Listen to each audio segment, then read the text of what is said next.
So Edward has made his way to Bryce and Sarah Ruth, and we've seen Edward go through some pretty amazing changes since Egypt Street, right? He lost Abilene on the boat, and he found Nellie and Lawrence, and then he lost them, and he found Bull and Lucy, and he lost them.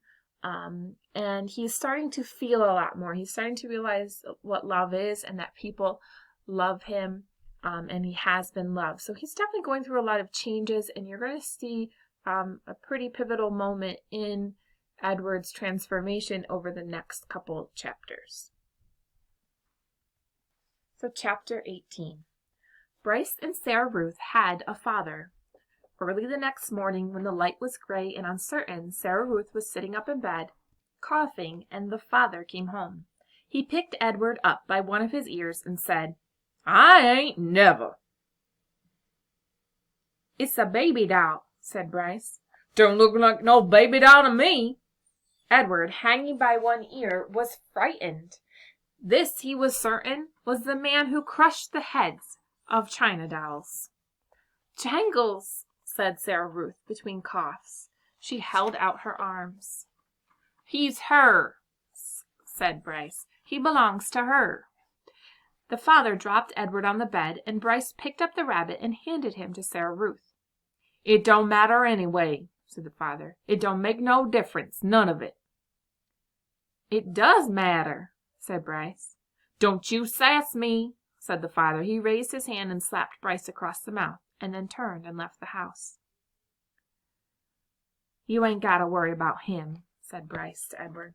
"He ain't nothing but a bully, and besides, he don't hardly ever come home." Fortunately, the father did not come back that day. Bryce went out to work, and Sarah Ruth spent the day in bed, holding Edward in her lap and playing with a box filled with buttons. "Pretty," she said to Edward, as she lined up the buttons on the bed and arranged them into different patterns. Sometimes, when a coughing fit was particularly bad, she squeezed Edward so tight that he was afraid he would crack in two. Also, in between coughing fits, she took to sucking on one or the other of Edward's ears. Normally, Edward would have found intrusive, clingy behavior of this sort very annoying, but there was something about Sarah Ruth. He wanted to take care of her. He wanted to protect her. He wanted to do more for her. At the end of the day, Bryce returned with a biscuit for Sarah Ruth and a ball of twine for Edward. Sarah Ruth held the biscuit in both hands and took small, tentative bites. "You eat all that up, honey. Let me hold Jangles," said Bryce. "Him and me got a surprise for you." Bryce took Edward off in a corner of the room, and with his pocket knife he cut off lengths of twine and tied them to Edward's arms and feet, and then tied the twine to sticks of wood. "See, all day I've been thinking about it," Bryce said. "What we're going to do is make you dance. Sarah Ruth loves dancing. Mama used to hold on to her and dance her around the room." "You eating that biscuit?" Bryce called out to Sarah. "Uh-huh," said Sarah. "You hold on, honey. We got a surprise for you." Bryce stood up. "Close your eyes," he told her. He took Edward over to the bed and said, "Okay, now you can open them." Sarah Ruth opened her eyes. "Dance, Jangles," said Bryce, and then, moving the strings with the sticks with one hand, Bryce made Edward dance and drop and sway, and the whole while at the same time, with his other hand, he held on to the harmonica and played a bright and lively tune. Sarah Ruth laughed. She laughed until she started to cough, and then Bryce laid Edward down and took Sarah Ruth in his lap and rocked her and rubbed her back. "You want some fresh air?" he asked.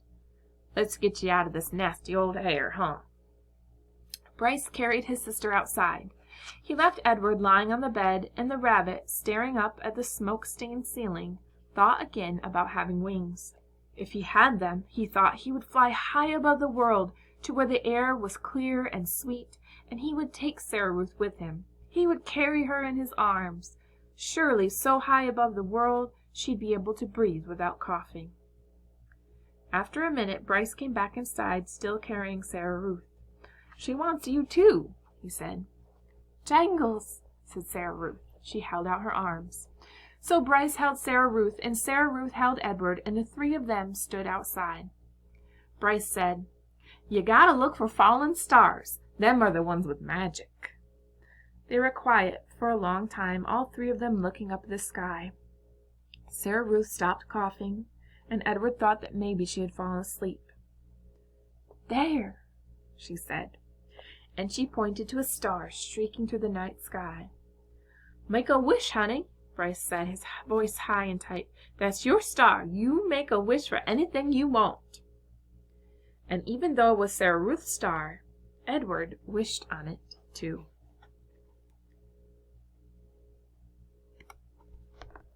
Chapter 19.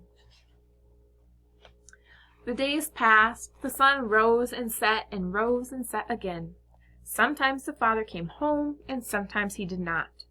Edward's ears became soggy, and he did not care. His sweater had almost completely unraveled, and it didn't bother him.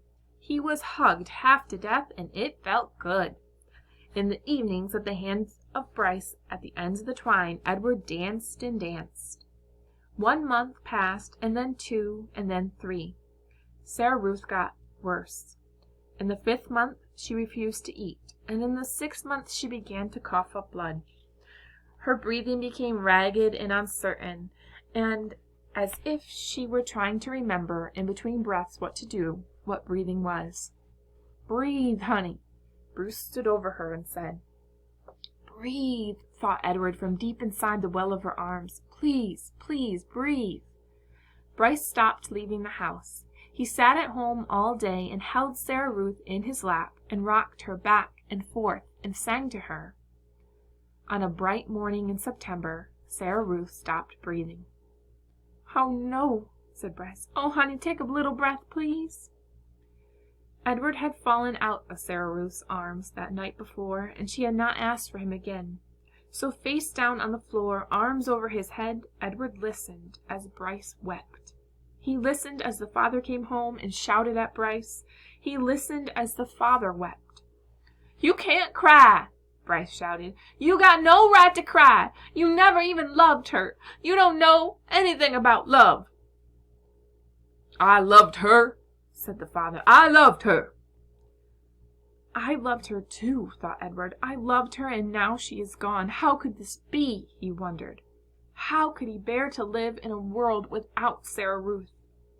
The yelling between the father and son continued, and then there was a terrible moment when the father insisted that Sarah Ruth belonged to him, that she was his girl, his baby, and that he was taking her to be buried.